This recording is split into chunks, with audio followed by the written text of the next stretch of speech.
2005ರಲ್ಲಿ Bharat cricket ತಂಡಕ್ಕೆ ಹೊಸ coach ಆಗಿ ಆಯ್ಕೆಯಾದಂಥ ಗ್ರೇಗ್ ಚಾಪೆಲ್ ಮತ್ತು ಅಂದಿನ ನಾಯಕ ಗಂಗೂಲಿ ನಡುವಿನ ಮುಸುಕಿನ ಗುದ್ದಾಟದಲ್ಲಿ ಸೌರವ್ ಗಂಗೂಲಿ ಅವರು ನಾಯಕತ್ವ ಸ್ಥಾನನ ಕಳೆದುಕೊಳ್ತಾರೆ. ಆಗ ಭಾರತ ತಂಡದ ನಾಯಕನಾಗಿ ರಾಹುಲ್ ದ್ರಾವಿಡ್ ಆಯ್ಕೆಯಾಗ್ತಾರೆ. ಗ್ರೇಗ್ ಚಾಪೆಲ್ ಅವರ ಕೆಲವೊಂದು ನೀತಿಯಿಂದ, ಅವರ ಸ್ಟ್ರಾಟಜಿಯಿಂದ ಭಾರತ ತಂಡ ಹೀನಾಯ ಸೋಲ್ತಾ ಇರುತ್ತೆ. ಅದಕ್ಕೆ ಎಕ್ಸಾಂಪಲ್ ಅಂದರೆ 2007ರಲ್ಲಿ ನಡೆದಂಥ ವರ್ಲ್ಡ್ ಕಪ್ನಲ್ಲಿ ಭಾರತ ತಂಡದ ಬ್ಯಾಟಿಂಗ್ ಆರ್ಡರನ್ನೇ ಬದಲಾಯಿಸಿಬಿಡ್ತಾರೆ. God of cricket Sachin Tendulkar ಅವರನ್ನೇ 4 ಡೌನ್ ಕಳಿಸೋದು, ಆ ಥರ ಬೌಲಿಂಗ್ ಲೈನಪ್ ಎಲ್ಲ ಚೇಂಜ್ ಮಾಡಿ ಭಾರತ ತಂಡ 2007ರಲ್ಲಿ ಲೀಗಲ್ಲೇ ಔಟ್ ಆಗಿಬಿಡುತ್ತೆ. ಅದು ಬಾಂಗ್ಲಾದೇಶ, ಶ್ರೀಲಂಕಾ ವಿರುದ್ಧ ಸೋತು.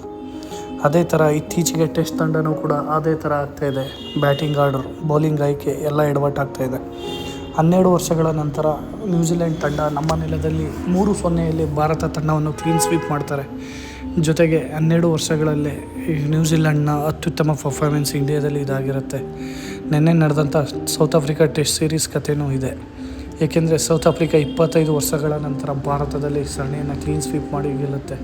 ಜೊತೆಗೆ ನಾವು ತೋಡಿದ ಹಳ್ಳಕ್ಕೆ ನಮ್ಮನ್ನೇ ಬೀಳಿಸುತ್ತೆ. ನಮ್ಮದು ಸ್ಪಿನ್ ಪಿಚ್, ಆದರೆ ನಮ್ಮ ಸ್ಪಿನ್ ವರ್ಕ್ ಆಗಲಿಲ್ಲ. ಸೌತ್ ಆಫ್ರಿಕಾದ ಸ್ಪಿನ್ ಅತ್ಯುತ್ತಮವಾಗಿ ವರ್ಕ್ ಆಗ್ತು. ಜೊತೆಗೆ ಇಂದು ಭಾರತ ತಂಡದ ಟೆಸ್ಟ್ ರ್ಯಾಂಕಿಂಗ್ 4ನೇ ಸ್ಥಾನದಲ್ಲಿದೆ. ಇದೇ ಥರ ಮುಂದುವರಿತಾ ಹೋದರೆ ಕೆಳಕ್ಕೆ ಬರೋದರಲ್ಲಿ ಸಂಶಯನೇ ಇಲ್ಲ. ಜೊತೆಗೆ ಭಾರತ ತಂಡ ಟೆಸ್ಟ್ ಕ್ರಿಕೆಟ್ನಲ್ಲಿ ವಿರಾಟ್ ಕೊಹ್ಲಿ ಅವರ ಕ್ಯಾಪ್ಟನ್ಶಿಪ್ನಲ್ಲಿ ಯಾವ ಥರ ಪ್ರದರ್ಶನ ನೀಡ್ತಾ ಇದ್ದಿತ್ತು, ವಿದೇಶಿಗಳಲ್ಲಿ ಸರಣಿ ಜಯ, ಜೊತೆಗೆ ವಿದೇಶಿ ಆಟಗಾರರಲ್ಲಿ ಭಯ ಹುಟ್ಟಿಸಿದಂಥ ನಾಯಕತ್ವ ವಿರಾಟ್ ಕೊಹ್ಲಿ ಅವರದು.